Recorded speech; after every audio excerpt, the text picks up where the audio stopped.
Redessiner la carte des hydrocarbures en Afrique. À Londres, en ce début de semaine, avait rendez-vous tout ce que le continent compte de grands noms du secteur.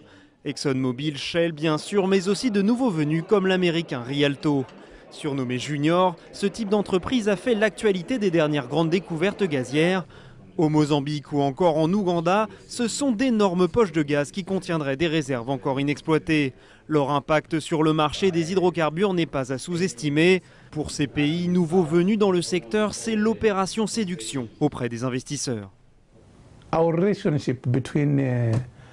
Nous devons rassurer les investisseurs qui sont ici sur les opportunités que nous avons en Ouganda et qu'ils ne connaissent peut-être pas.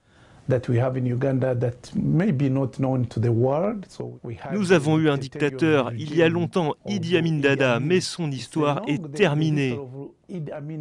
Aujourd'hui, nous devons donner une image positive de notre pays, l'Ouganda.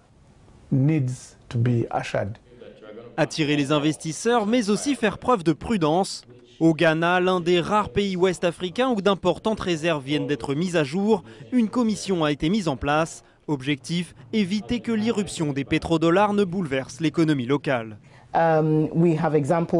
Nous avons des exemples d'autres pays dans lesquels il y a eu des désastres écologiques et nous devons faire en sorte que cela n'arrive pas chez nous.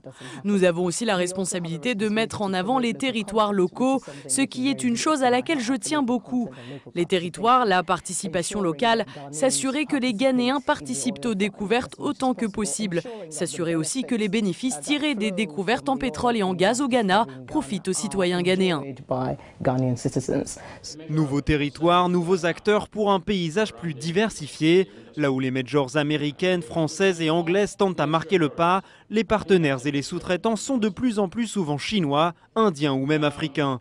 Le Togolais Ecobank, établissement financier panafricain, s'investit de plus en plus dans la valorisation du sous-sol. Vous savez, l'Afrique de l'Est a le potentiel pour fournir du gaz à l'Asie, la Chine, le Japon, particulièrement après le désastre de Fukushima et le passage vers des sources alternatives d'énergie.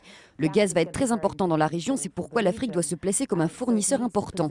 Mais l'autre opportunité en or pour le gaz, c'est le fait que le gaz peut servir de base à l'industrialisation et aux manufactures. Je pense qu'il y a une réelle opportunité ici d'utiliser cet avantage pour apporter du travail aux autres secteurs de l'économie. Ici à Londres, le marché africain des hydrocarbures vit une petite révolution. On passe de l'ouest à l'est, on va du pétrole vers le gaz et des grandes majors vers les plus petites mais plus audacieuses juniors.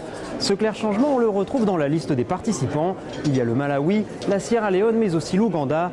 Tous sont de nouveaux venus sur le marché mondial des hydrocarbures. 2012 était l'année des grandes découvertes. 2013 doit désormais être celle de la concrétisation.